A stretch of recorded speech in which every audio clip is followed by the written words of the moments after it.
everybody out to our city council work meeting for Wednesday, September 8th, 2021. We will start with item 1.1, review of this evening's agenda. Any adjustments we need to make to the agenda for today? Okay. No. Number 1.2, future agenda items. Any items that the council members would like to have added to the agenda? Okay, we will move on. Any items on leadership task list review that we would like updates on that we haven't already received? It's gonna be a great meeting tonight. Okay, we will move on to item 2.1, discussion regarding the use of foreign pioneering agreements in Harriman. Yes, I'm reading that right. The use of foreign pioneering agreements in Harriman City, a specific request for a pioneering agreement between Harriman City and Riverside Development LLC. Chase. Thank you, Mayor. I'll wait till the other members of council are. You can. So I asked that this item be on the agenda tonight. Over the past few months, I've received a few requests to enter into a pioneering agreement. The city doesn't have an established procedure for handling these types of requests. And so this item is simply on for your discussion and to see if you have any appetite into entering into or creating a form pioneering agreement that the staff could administer throughout the city. So just a little bit of background, a pioneering agreement is a reimbursement tool that can be used by the city to reimburse a developer who installs public improvements beyond their requirement to do so. Generally, we see this with improvements to sidewalks, streets, detention ponds. Again, public improvements that they're not necessarily required to install pursuant to their development approvals by the city, but the city can require them or ask them to, subject to those approvals, and then provide a reimbursement through a pioneering agreement. The funds from this pioneering agreement come in as adjacent property owners who would have the requirement to install those improvements upon their development approval come in for an application with the city and then pay those fees to the city, who would then again reimburse the developer who installed those public improvements in the first place. So that kind of chain of reimbursement, again, allows for improvements beyond, to public improvements beyond what are required for a particular development application, and provide a way for the city to reimburse a developer who's willing to make those improvements beyond their requirements. Does the city have any liability if the development never comes in?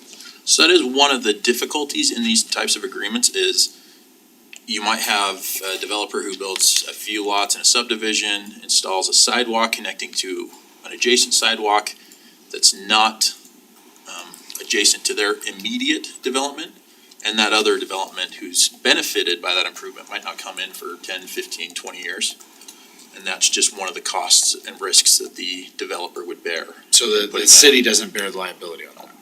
The form agreement would capture that, and it usually establishes a term of about 10 years. 10 years? Okay, question.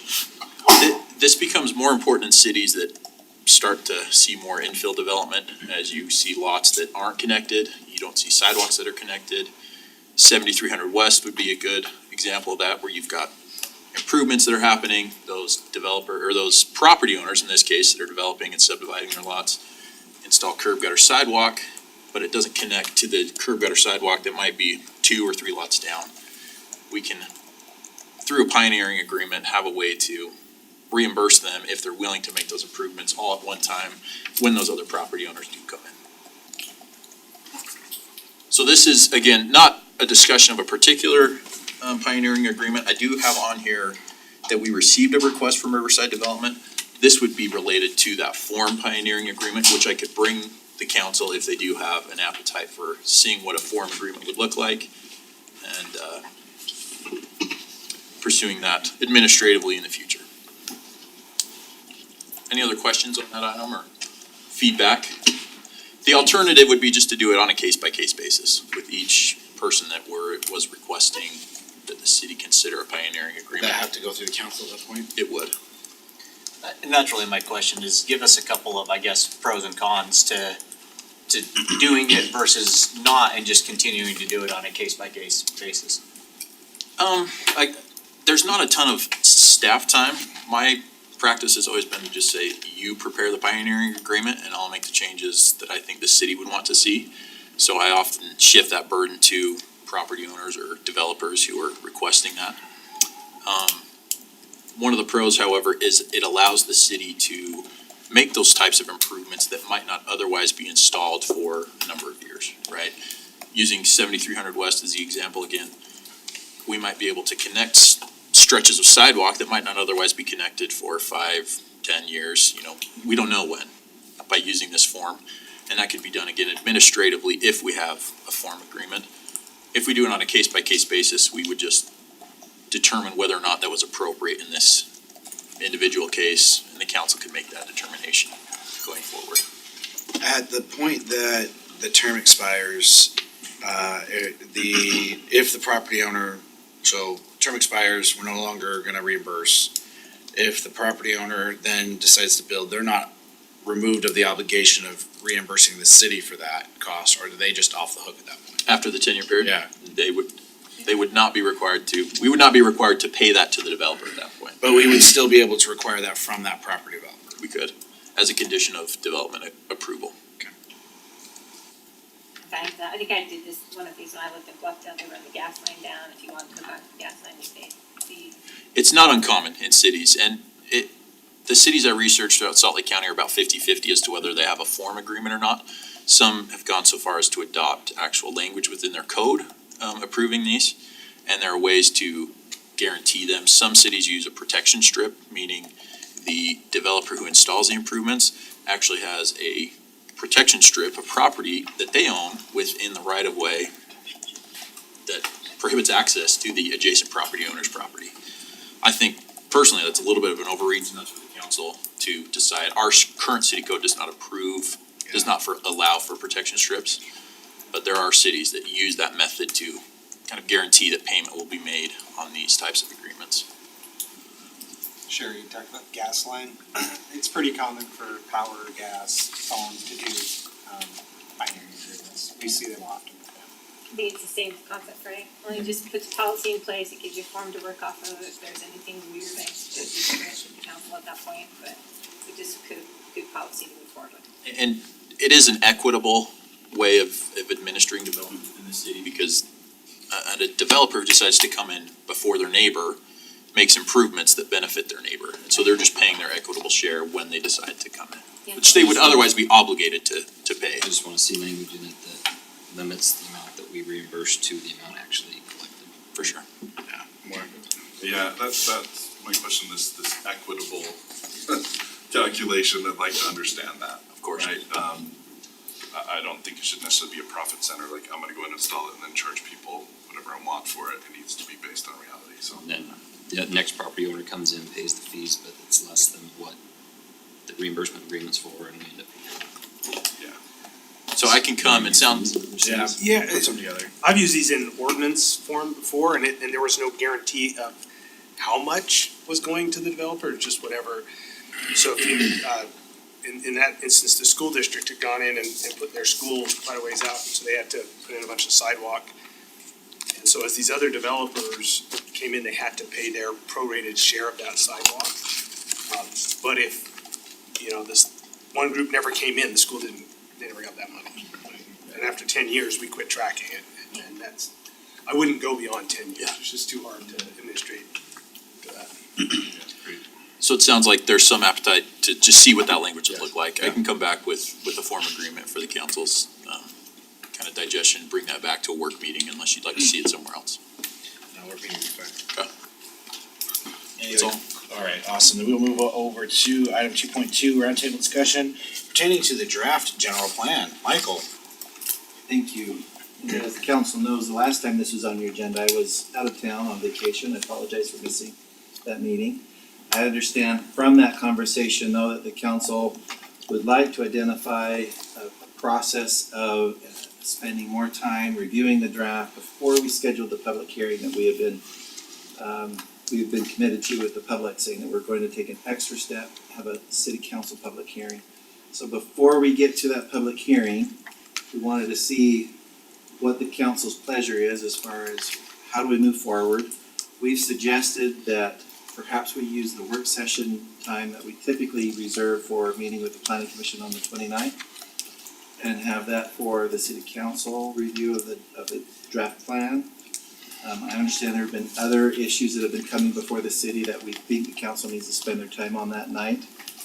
So maybe picking out another date and time that works for the council. So where, my question Yes. in regards to that is, where are we on track for actually getting this to a point that we can approve it? Cause we are, you know, we're now what, almost 4 years into this, and I wanna make sure that we're not delaying any further So- than we need to be. So as you know, this planning commission has been reviewed by the planning commission. They held a public hearing. They've made a recommendation to you for adoption with some adjustments. The consultant has not made those adjustments because she is anxious at hearing your response to the direction from the planning commission. If you essentially concur with planning commission's direction, then she'll make those adjustments within the draft plan. So it seems like at this point in time, what we really need is just a block of time with the council to really go through the plan and identify what your concerns are or what do you wanna see adjusted. We'll make those adjustments and then have the public hearing on that version of the plan.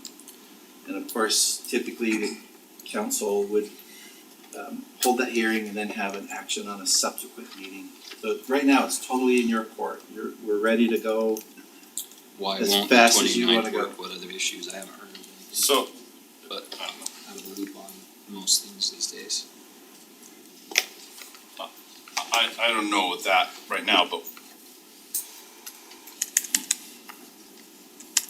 is there a way that we can get the planning commission's comments and suggestions redlined into a draft? I thought that there For was, us cause to there's some review. red line in the draft and I mean, there's a few of them, but is that all of the planning commission's notes? We highlighted and yes, I can get that to you. Okay, Yes. so I'm not sure mine has appropriate Okay. markups for that stuff. It's, you might, I don't know if we're working on it, if mine's July version, so. Yes. I think that would be really helpful Yeah. cause trying to go through their comments and then look in here and see, I don't know where that is referencing or something like that is a little more difficult, so. Okay. I think that would really be helpful in determining whether or not we're ready to start having discussions about those recommendations or not, so. Are there any particular topics or issues that you want staff to research in addition to the comments from the planning commission? We wanna make sure that we are researching and preparing when we do have that sit-down meeting with the council. What is it that you would like us to do on our end to help you be successful at taking this next step? I don't know about anybody else, but I feel like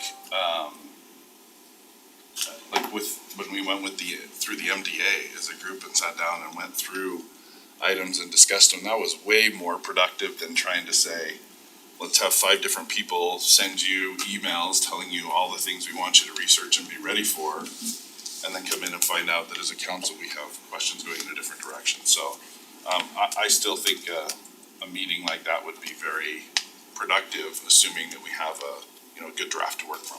That was what I thought we were gonna do on the 29th. That was kind of it. Yeah, I think Yeah. what we're trying to do is find a date we can have I thought that that longer Makes conversation. good use of the time that we already had in our calendar. I would love to do that. I just didn't know, I know there had been some communication with the planning commission, like, do we really wanna sacrifice a work meeting? A joint work meeting? And I was suggesting to the commission that I think having this meeting with the council is the most pressing item we can conduct. I agree.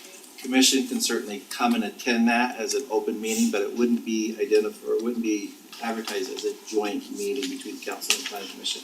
I think right now it's more important to understand where the council's questions and concerns and what are your values, what are you seeing, what do you wanna see happen with this general plan, then I think, they've had their recommendation, right, they've had their process. I think a meeting, obviously, to go through it as a council would be very beneficial in regards to the 29th.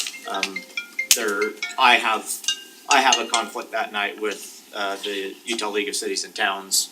That afternoon is their board meeting with some other things that evening ahead of the conference, which is on the 30th. So that, again, there is some conflicts there for myself, and at least at this point, is being able to participate in that discussion that night, and I would really like to be part of the discussion.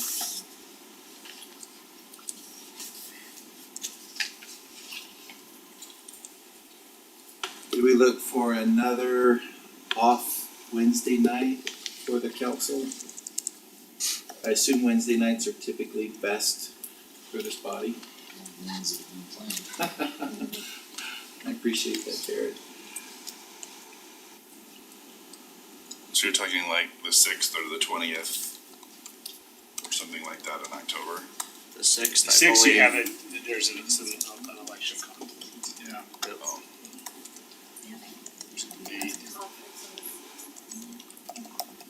so, October 20th. Yeah, it just keeps getting pushed out, that's the problem. Yeah. I can't do the 20th. And I believe that week is actually fall break for It is. For everybody for school, so there's gonna be probably a lot of conflict since everyone has to concentrate their time around their kids these days. September 15th, if you wanna do it sooner.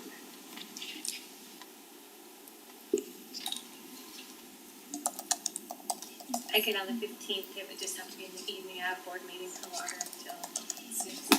I could do it that night. Definite maybe. Like, do you have any conflicts on that night? I'm just looking right now.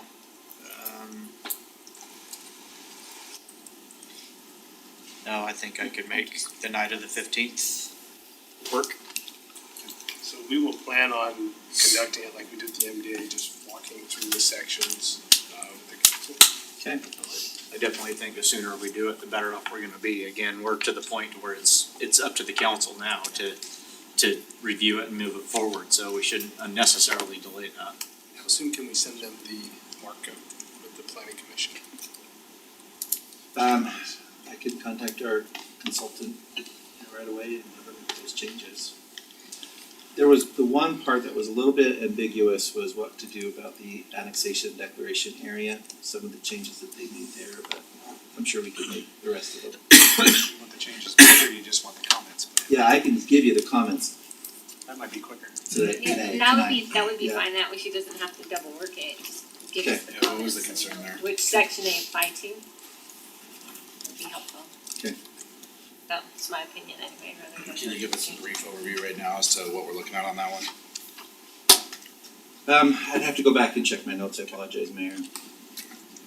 There were like 3 or 4 locations where, there were property owners that wanted some changes that the commission was maybe a little split on what they Right. wanted to do with those properties. In regards to the annexation declaration? No, some areas Just the general within, plan yeah. designation. Oh, okay, awesome. yeah. Sorry, I'm trying to look at it on my phone because I can't get my internet to work for some reason, so. Yes, I'll forward you a summary of those comments and I'll do that tonight during council meeting. Any other concerns, questions on that item? Okay, let's move on to item 2.3, discussion regarding proposed public infrastructure district governing documents for Olympia project. Chase.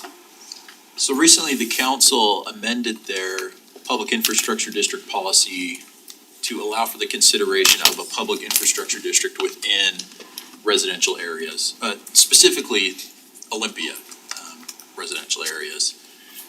As part of that policy, there's a requirement that anyone requesting a public infrastructure district be created submit a letter of intent to the city. The city did receive a letter of intent for the creation of a public infrastructure district within Olympia. The Community Development Committee did review that letter of intent. I would have been 2 weeks ago tomorrow, tomorrow on Thursday, and recommended that a draft governing document be prepared. So that draft governing document has been included within your packet here tonight. I've also asked representatives from DA Davidson, who would be the bond issuers if a PID is approved, or they would oversee that, as well as Gilmore Bell, who is our bond counsel, who's also been assisting with the drafting of this legal document, this governing document. I've asked them to be here tonight to answer any technical questions that the council might have, but I wanted to queue this up as well, just so we can start a discussion and receive any feedback and direction that the council might have on this item. So DA Davidson has prepared this presentation here tonight, just highlighting a few things with regard to the letter of intent and the governing document and how a PID or PIDs would actually work within the Olympia development.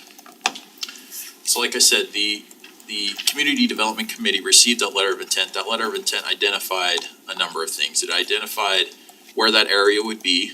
We're all familiar with what the Olympia development looks like. That would be the area that would potentially be included within the public infrastructure districts.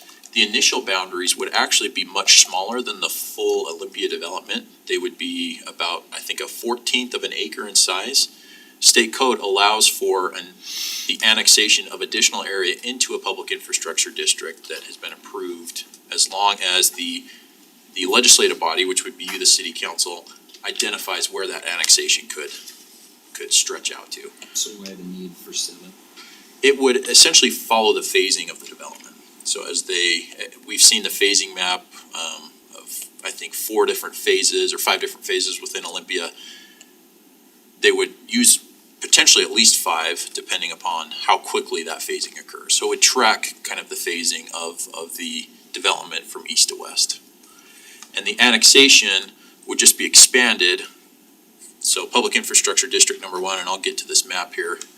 I think this will help illustrate it. Up in the top, the northwest corner there, you'll see 7 public infrastructure districts that are being proposed by this letter of intent and captured in the governing document. Those 7 public infrastructure districts could potentially expand to any of the area that's highlighted in green here, the Olympia development. So for example, as development occurs on the east side of Olympia, Public Infrastructure District number 1 could annex, 100 acres or 200 acres or 500 acres into their area with which they could use to secure financing Does it have to be? to pay for the public The infrastructure. adjacent? Yeah, does it just just have seems to be weird that they're contiguous? all way out. No, One of the questions. no is the Yeah. answer to that. Aaron? Yeah, no, the reason for that is because that area is anticipated to be towards the back end of development. So if we put all 7 of them right on the front end, we would have to move all 7 to start putting homes and roads and things like that in there versus we tuck them in the corner. When we need district number 1, we come and we use it, but we're not having to adjust all 7 boundaries each time we But do a it new doesn't have to phase. be contiguous, does it? No, under state law, local district boundaries do not have to be contiguous. And in all likelihood, at some point, they would probably withdraw the 14th acre in the corner so that, whatever district ultimately is there doesn't need to overlap with them. So again, the idea here is that the governing document would simply create these small 7 districts, these postage stamp districts, which could then expand their size to include area as phasing occurs throughout the development. Would that be done administratively at that point? It would be within the governing document. Yeah, so how that would actually operate is the city would approve it on the front end, just within the shaded area there. And then the district would be required to get consent to the property owner at the time of annexation and adopt its own resolution approving the annexation, and then processing that with the lieutenant governor's office. This is why we have them here, they're answering all the good questions. Yes. So, again, that's kind of the summary of how the districts would initially be set up. And as Aaron has pointed out, they can expand to include any of the area shaded here in green, which we know includes all the Olympia project area. So the reason we're looking at this is this would obviously be used only to finance public infrastructure within the project. It can also be used to help offset some of the costs that the developers agreed in the development agreement to cover outside of the project. One of the items that we've discussed within our development agreement is that they pay their proportionate share of offsite impacts to roads. And that funding could be used potentially for that purpose as well. As you'll see there in the bottom, required local and regional infrastructure, roads and associated roadways on-site, major backbone infrastructure, and off-site infrastructure required by the city based upon impact studies. The roadways, this is the master roadway plan that's included in the development agreement. The public infrastructure district would fund the arterials, the major and the minor collectors, and major connector roads within the project. Again, it could also be used to help finance some of the off-site impacts to public infrastructure just outside of the project. Could also be used to fund the water system within the development, all of the public infrastructure related to that, as well as secondary water, as well as parks, open space, and trails. I'll be tying a little bit, I'm gonna go back to the development agreement, so let me start with roadways. The developer has committed to install all the public infrastructure within the project that they will be using. So whether or not the public infrastructure district is able to finance all of that, that obligation would still be present. So this is a tool that they're simply using to help offset some of those costs up front, but it doesn't shift their obligation under the development agreement to actually install, for example, these roadway improvements, these water system improvements, as well as parks and open space improvements under the development agreement. So here's kind of a table of how this would work, the flow of how these funds would get into the city's hands and then into the public infrastructure district to reimburse the developer for these improvement costs, or these costs here. The easiest place to start, we can't see that red, oh, there we go. So the developer will sell off lots to home builders. Home builders, when they come in to obtain a building permit from the city, would pay a contract fee. This is not an impact fee, it's a one-time fee paid by the contractor to Harriman City. Harriman City would use that and they would enter into an agreement with the Public Infrastructure District, an interlocal agreement with the Public Infrastructure District to remit that contract fee to the Public Infrastructure District. Most public infrastructure districts under state law use property taxes to secure these funds. We have worked with DA Davidson and they have determined that it would be feasible to use a one-time contract fee not paid by the property owner. Rather, it's paid by the builder at the time the building permit is obtained from the city as the security for financing within the PID. The PID, do you guys want to talk on that, or do you want me to get through this first and then you can supplement what I've added here? I'll Okay. answer I'm gonna let you. the The PID would then either use that to pay for the public infrastructure directly, or they would enter into an agreement with the developer to reimburse the developer for public improvements that they have already installed. It's likely that that latter scenario will be the case up front because there will not be any homes that will be paying a one-time contract fee. So the developer will have to upfront some of those costs and then be reimbursed potentially through the PID. Harriman City and the PID will enter into an interlocal agreement defining the terms of that remittance as well as the dedication of those public improvements to the city upon completion. There are also other requirements in the governing document about the design, procurement, all required to be done in accordance with the city's design standards and policies. So that's the general outline of how that would work with a contract fee. There is a portion of this that would be supplemented potentially by impact fees.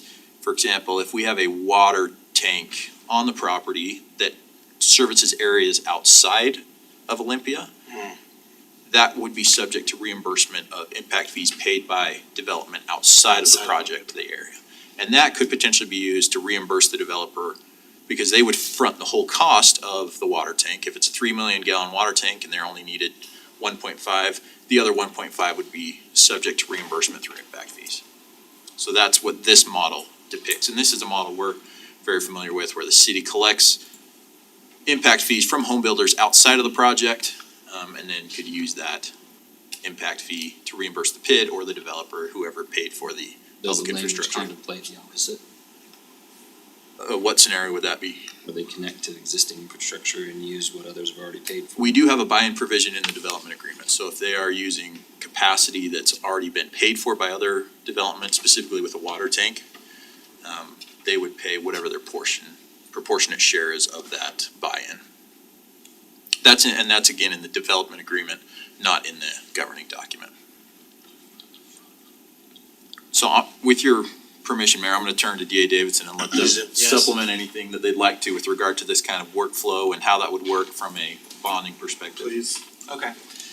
I'm Brennan Brown, Mayor Watt, Council, thank you for having us tonight, appreciate being here. So, just stepping back high level, a PID is a way to finance infrastructure, right? So there's all types of ways to finance it. The purpose of a PID is to pay for infrastructure. And so the reason why it can be helpful or advantageous is you can finance against a stream of revenue that will be collected over time. And so this impact fee will be collected over time as homes are built. And we can project when those homes will be built and the revenue that will be received, and then we can finance or bond against it today to get a lot of capital up front to go put in the water tank or to go put in these major roadways or whatever it is. And so that's the purpose of the PID, is to help with the upfront capital cost and then pay for it over time. Now, the repayment mechanism can be through property taxes, it can be through an assessment, or it can be through a fee. And in this case, the city it seems to be amenable to this one-time fee that's not passed on in the future, but it's just captured up front and it's used to repay the bond. And so, again, high level, that's the purpose of a PID, is to help finance infrastructure, especially up front before the growth occurs, so you can put the infrastructure in before that growth occurs, and then the growth pays for it over time. Any questions on this kind of flow before we move on? Okay. So here's an example of the water tank I gave. Again, on the top here, you've got this, on the bottom here, you've got the contract fee being paid at the time the city issues the building permit. Paid by the builder, not by the end user, one-time contract fee to the city.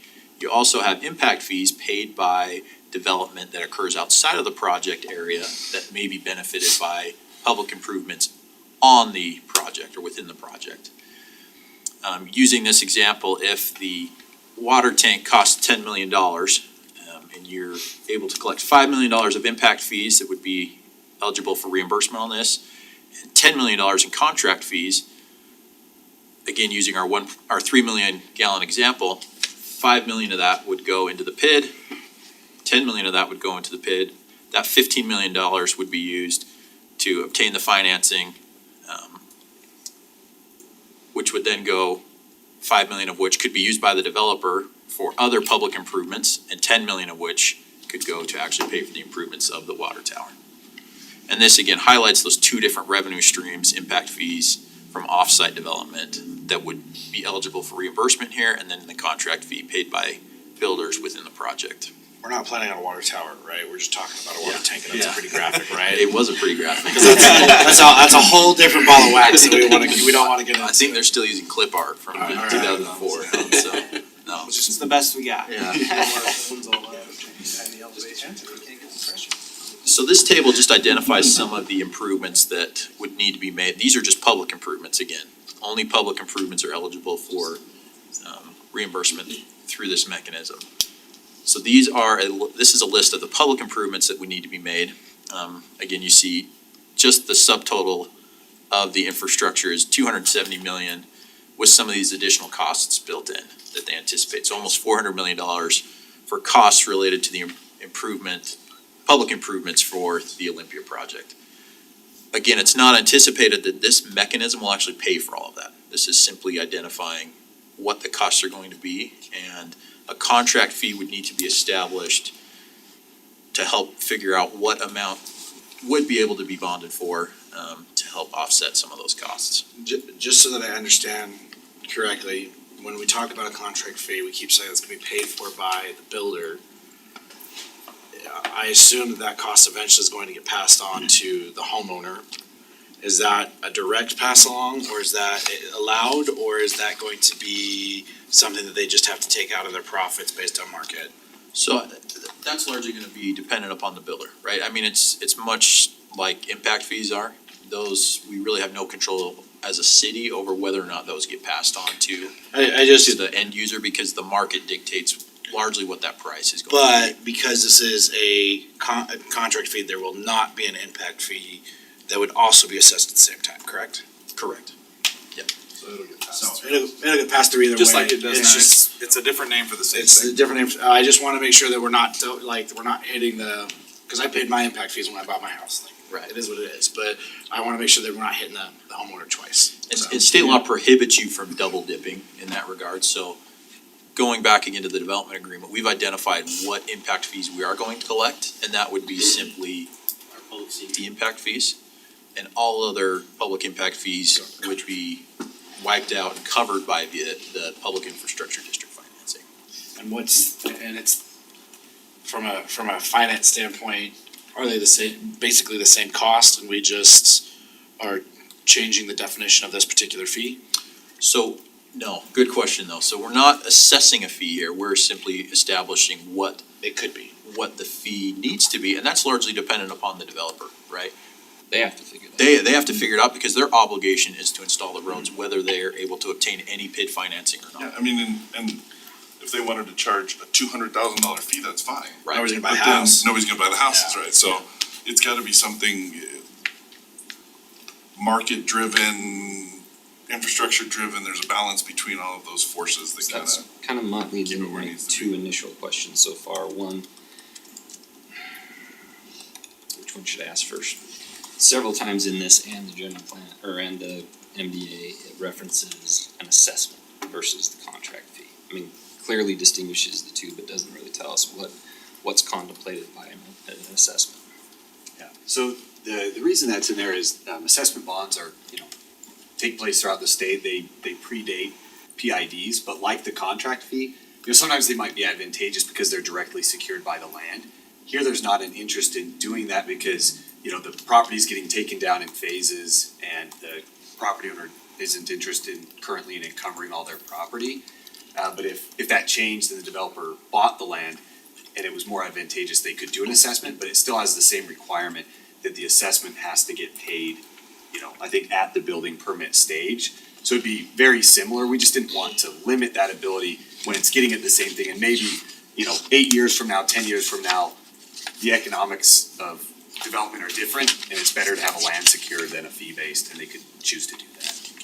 And the governing document does contemplate that, Jared. It states simply that there are other mechanisms for repaying these bonds, and an assessment would be one, but Just under wanna no make sure that's not an circumstances. assessment to the homeowners, Right, right? yeah, No. Under no circumstances would it be an ad valorem property tax to the end And user. and that is stated in there clearly, Yeah. which is good, Yeah. but it has this extra assessment on there. So, and all it gives us in the definition is pursuant to the Assessment Act. Yeah. Don't make me go read another legal. Just, don't wanna read just that, tell chapter me 42. what it is, right? Yeah, and in the section though, I can't remember the kind of the verse, but it does say that assessments are required to be paid off, at the building It permit. would be an alternative to a contract fee that's secured by the land. Yeah. So just a simple request if we can put some defining language in the definition. About what constitutes the Yeah, assessment. what it Yeah. is, just to reference. The other question is, it's been mentioned several times and it even says it several times in the documents that that number is likely not going to be funded fully by the PID. Right, so my question to bond counsel is, what's the maximum you're looking at? So there, you can add, the governing document states that there is no maximum. that So they I'm can asking bond them for. what Yeah. maximum they're looking at. They've assessed the property, they know kind of what the boundaries are at this point. How much of that would you contemplate underwriting? That might be better for a question for us. So it really depends. Technically, you could finance all of it, but the fee would be so large that they wouldn't be able to sell any lots to home builders, right? And so there is sort of this sweet spot. So how we've originally started looking at it is saying, what if we just matched the current impact fees, right? So if we're at $15,000 to $20,000, if we match that, then our bonding capacity is maybe a fourth of that. Approximately 100 million. But, if we did increase that, there would be more bonding capacity, but the development team would just have to understand the implications of that to their ability to sell property. And so there is a natural sort of governor on all of this because they're in the business of selling property, and so they can't overburden through a fee what that would be. Which prompts my question. Right, so have we totally nailed it down? I think the answer is no, but it's contemplated that it will be somewhere around what the current impact fees are, and maybe something slightly above that. Can I just say one thing on that?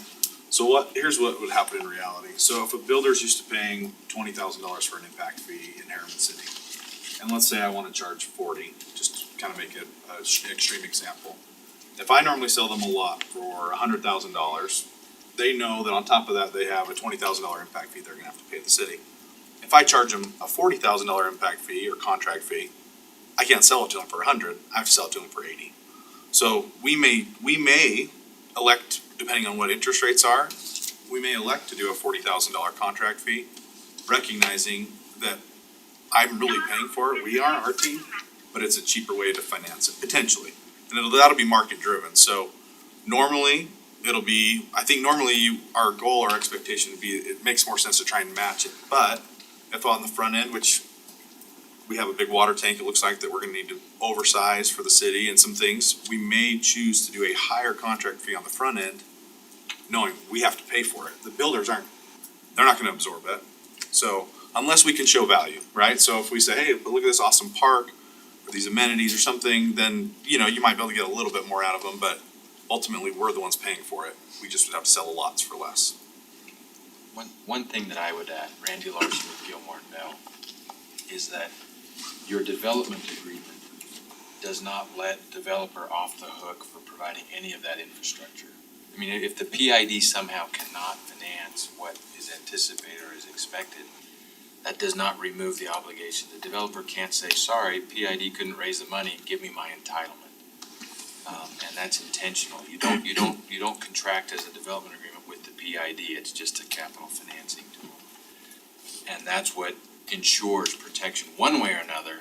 They don't get their entitlement until they deliver the infrastructure that you Yeah, and require. I think that's one of the best parts about the way that this is structured, is that unlike other NDAs where we've provided backstops and reimbursement agreements based on sales tax and general fund and all other kinds of things, this doesn't have any of that backstop. This is all self-contained and there's no fallback. If the developer runs out of money and can't install infrastructure, it doesn't go forward. That's completely on them. There's no obligation that comes back to the city, which is 2 thumbs up. And I'm glad Randy pointed that out, because those are provisions that we've included within our development. And Capture that. the other 2 things about this is that, and I appreciate Ryan's comments and Jared's question is, as I've contemplated this, market forces are really gonna dictate that, where that fee can potentially be and what that means for the cost of what you're selling, right? Because ultimately, market prices are still determining what those homes are gonna sell for once they're built, right? So home builders don't make their money on the backside, they make their money on the front side, going in, how much is our cost to get it, how much is our labor, and we know this is what our profit's gonna be when it's all said and done. So I appreciate that there's some market forces that are kind of driving that. On the other side of it, the significance of all of that to residents of Harriman and this body and this city, it's not that significant one way or the other. Meaning, the infrastructure still has to be built, and it has to be built by the developer at the developer's costs. These aren't things that are going to fall on any other residents of Harriman or Harriman taxpayers to have it done. And so whether they charge 20,000 or 25,000 or 40,000 or 100,000, doesn't matter.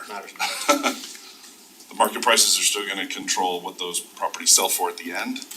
And none of it comes back on residents of Harriman, which. Existing residents. Or even the residents there, because they're only gonna pay what the market prices for those homes are. Which is what we've talked about before, and why I'm okay with the concept. The only concern is, as much as we want to try to protect ourselves, we've gotten into trouble before with these MDAs. And the numbers, there's a big difference in the numbers, so I'll just continue to ask those questions. Okay, how do you anticipate to fill that gap? I'm satisfied with the answer for now regarding the PID, that you contemplate maybe a fourth of that, around 100 million. And then the other questions as we go on are gonna be, okay, well, then how do you guys plan to do the rest? We may finance 400 million. I mean, I know it sounds crazy. I know, it's kind of, Yeah. it's another discussion another time, Yeah. but I mean, the reality is, if we decided to charge $100,000 impact fee against 100 lots, and they're only worth 100,000, so I'm really giving them the land for free, but they just have to pay the fees, cause that's a cheaper way to finance it, we could do that. I mean, we do this all the time, just not through a PID, which is, okay, these lots are worth 100,000, I'm gonna sell them to you for 80, but I need you to build this road, this offsite road, or make this improvement.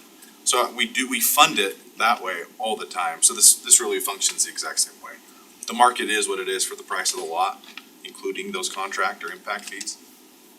So, And I think there's another element of it too, is that as you sell off lots, you make profit. That's money that you could choose to invest in other infrastructure that would let you sell more lots and make some of that money plus more profit back, and it's this, rolling thing in phases over time. All this does is help speed that process up and get infrastructure preceding development instead of following development. right. It'll be a lot more fragmented, right? You'll start seeing like traditional where a phase comes in, you get a piece of road and some sidewalk, right? And then another piece of the road, this would enable us to go in and say build all of 6400 West all at once. Right. It through us or something, like, that's the benefit that we see. So, and this is jumping ahead because it's all tied to the MDA, but as I did my best to go through it in a couple of days' time we had to review it, I couldn't find anything specific. It had general wording, basically saying if the infrastructure wasn't built, then building permits would stop being issued. But I didn't see any actual schedules or language that trips that. So there's a provision, it's our concurrency management provision that states essentially that before any building permits are issued, they have to demonstrate that there's supporting infrastructure for that, right there. We've got that in there. There, to your point though, Jared, there are no hard deadlines. It's very much a subjective matter. It's based upon engineering standards, right? Okay. If a development application comes in, they've got to be able to demonstrate that their roads aren't going to fail and that they've got water infrastructure and that they've got the other requirements.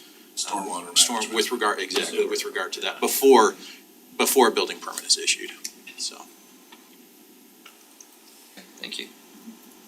One other just clarifying point is you look at this total cost here, that is why we need the multiple PIDs. And I know that concept is weird up front when you see these little things in the corner, but the reality is we're not gonna go issue $100 million of bonds on day one, right? We're gonna phase it over time as the infrastructure is needed, right? So for phase one, we'll go issue a $20 million bond, put in some of the infrastructure for phase one. Couple of years' time, when we get to phase two, we'll go issue a second $20 million out of PID number 2, and so on and so forth. So you can see why you need multiple PIDs. It's just to match the timing of the development and when you actually need those dollars. And so I think we all get that. It was Okay. just weird to see them all shoved in the corner. Yeah. Right? And I mean, what most of us are thinking is then you stretch that area over here, right? So saying that they don't have to be contiguous. contiguous answers that. So in regards to that, so is each of those PIDs gonna have its own board then? They would have their own board, but what's gonna get appointed is the same board, for each of the districts. Cause it'll be out ahead of any houses getting built, it's one Yeah. property. I do think there's a slight typo on the Board of Trustees and 6A, B1. And it says districts without registered voters, so long as there are registered voters within a district. Oh, okay. So that probably is just a typo you guys wanna get addressed, cause that could get weird. And is that once they're, and this is a question for you, Aaron, once the term of the original board members expires, if there are voters in the district, they would Yeah, be eligible to fill those seats? they'd be eligible Yeah, for there's- seats at the expiration, but then it's also contemplated that, maybe one district would be for like a commercial area that's never going to have a voter, and so there's just a mechanism there that it could continue to be property owners. I mean, these bonds are gonna pay off fairly quickly as things go vertical, but for that limited And time. I think that's an important point to talk about as well, just so that we're all on the same page with that is, and you can jump in here too, Brian, the district would dissolve upon payment of those bonds in full. It just occurs automatically, and that's likely to happen over a short period of time when that phase fully builds out. Is that? Yeah, that's right. So on a like a property tax type bond, you would have a 30-year maturity and a property tax collected over the life of that bond to pay it off. Here, we're saying there's a one-time fee, and so the bond, the term of the bond will be much shorter. We're talking like 5 or 10 years that will match the phasing of when those building permits are pulled. So if they go bond against 500 homes and those 500 homes are built in 5 years, that bond will be gone. And so 5 years. the discussion of board become a whole lot less important because it's really unlikely that it'll ever be resident controlled, because if there's enough residents to join the board, that means there's been enough building permits pulled to pay down the It should bond. be paid off and Yeah. closed, and if you do it in sections like that, it actually allows you to close them off as you. Yeah, that's right. And those terms Retire are fast. 6 years of the board members, so again, you're likely to see it build out. And keep in mind, once the funds come in, we have to spend the money within 3 years. And that's why it's important that we have multiple, because yeah, you couldn't take all the money up front and be like, yeah, we'll get to spend that over the next 10 years. You have 3 years. Isn't that state law? Tax law, even worse. So this is just the last slide I wanted to focus on, and this highlights, Jared, your question starting from the beginning is, why the multiple districts? So again, it would just follow the phasing of the development. It's anticipated that the development would begin in this area and work its way west with phases 1, 2, 3, and 4. This generally follows our water zones, which is why the boundaries look a little different. But these public infrastructure districts could annex in property, within these phases to, as has been identified, fund $20 million of public infrastructure within that area. So again, that's the general discussion about this governing document. I've reviewed it. It was drafted by our bond counsel, Gilmore and Bell, with the one minor change that the mayor has pointed out. I feel comfortable with it. Obviously, it's additional discussion that the council can have about this. The approval of this document is totally at the discretion of the council. It's at the discretion of the municipality that is being petitioned to create this to create the public infrastructure districts. So that being said, it's obviously something you should feel comfortable with. As your legal counsel, I've reviewed it. I feel confident in the language that's been included. It's highlighted the points that I know are important to the council about there not being an ad valorem property tax assessed to end users. Are there any actual current residents in this property? One farmer. Does that cause any issues in So that regards to property this? would not be, it would just be excluded from the district. Yeah, and how the annexation works, so as we take the districts off and expand them, they would have to have property owner consent, and they would also have to have consent of all registered voters within their boundaries. So if they did try to, cover his home, he would have to consent to it. So I think what's contemplated is by the time they're developing where that home is, the home Unless won't it's be the there last anymore. piece that. Yeah, I'm fully aware that that's the intent, Yeah. but what happens when that particular resident maybe passes away and is inherited by a child who has a different feeling, right? He doesn't own the home. The guy that lives there, he works. He's the farmer. He's the farmer. He's just, He's okay. hired by the Batson family to farm. Then I'm But less to worried answer about that question, they could also create a donut hole, right? They don't Yeah. have to include it. It could just be excluded from the boundary of the district. Okay, I just wanna make sure it doesn't, I just wanna make sure that doesn't come. That's because of the way they can piecemeal whatever the district is, it doesn't matter. I just, one very dedicated resident can find himself sitting on a board or a council of some form. None of us know what that's like. There's never been a farmer holdout here in Harriman. Never. No. Any other questions for the council, for either myself or the representatives from DA Davidson and Gilmore Bell? What's the process moving forward with this? So the next step would be to hold a public hearing. It's anticipated that would be held on the 22nd, just to get public feedback on the creation of the governing document. It could then be approved after that public hearing by resolution of the council. And a notice and boundary action would be submitted to the lieutenant governor, who would approve the creation of the districts. And that can be done concurrently with annexation? Yes, it's anticipated that it'd be done concurrently with annexation. No, just wanna make sure we're not causing ourselves any problems. For what it's worth, I think this is a really novel solution. I think it allows, it overcomes some of the limitations that impact fees have. In the process first establishing the impact fees, what they can be used for, how fast they have to be turned around, all that kind of stuff. This allows flexibility that impact fees don't have. It also allows for public infrastructure to be kind of upsized, if you will. They can do some really, they've talked about some of the main collector roads have some extra fancy landscaping and some, LED thing going through and all this other kind of stuff, right? Possibly upsizing a water line so that we could continue to develop to the north of that. I don't Yeah. know, And that's that's, a- stuff that like would that, be right? costs that the city would reimburse companies when they develop it. No, that wouldn't, the upsize wouldn't be. I know, but but It's just- I'm just If we could suggesting do it all that, together would be helpful. yeah, there's ways. Bottom line is, I think that this is to my understanding, this would be the first bid in Utah that has this mechanism for financing it, right? Yes. This would be, A really one-time fee. unique way to solve a problem. Thanks guys for that presentation, that solved a lot of heartache. But I really think this is, the right way to go. I think it's a good solution for, what we've been talking about. It alleviates many of the concerns we had with PIDs in the first place.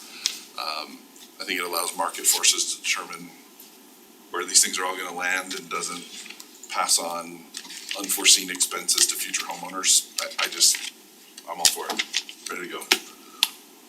So Jared, you had that one request to update a definition with regard to what an assessment is. I'll have them, Gilmore Bell, update that as well, and then we'll bring it back for a public hearing on the 22nd for additional discussion and then So consideration by the council. I agree with Steve. I do wanna add the caveat that the reason I'm supportive of this is because it's in conjunction with the MDA that requires that the infrastructure be put in regardless. And that's not having to do with this particular developer, that has to do with future requests for this. In my in my personal opinion, that's what makes this be successful, because the city's not the one on the hook to make the infrastructure happen, it's the developer that's on the hook to make the infrastructure happen, and those have to go together. We'd be a much different conversation to me if those weren't in conjunction, but being there in conjunction, that protects the city and the current residents from being on the hook for And that. frankly, it shouldn't be as revolutionary as it It is. shouldn't. Right. But it's been from painful experience of past MDA failings that really led to this being the way it is. And I think it just sets the precedent for anybody else coming in. We've already figured this out, right? That's the hope. We'll see in 20 years. I'll just say, I appreciate very much the work that has gone into this, and again, for the work of the work group, on really tackling the issues that were of concern to us, as a city, and looking at alternatives of how to still accomplish this, but while addressing the concerns of those ongoing, issues that we had fear of, and quite honestly, some of the things that we've learned from the past, so. Again, I think it's innovative, I think it's, and really from a developer standpoint too, for, the developer to be part of the discussion, to say,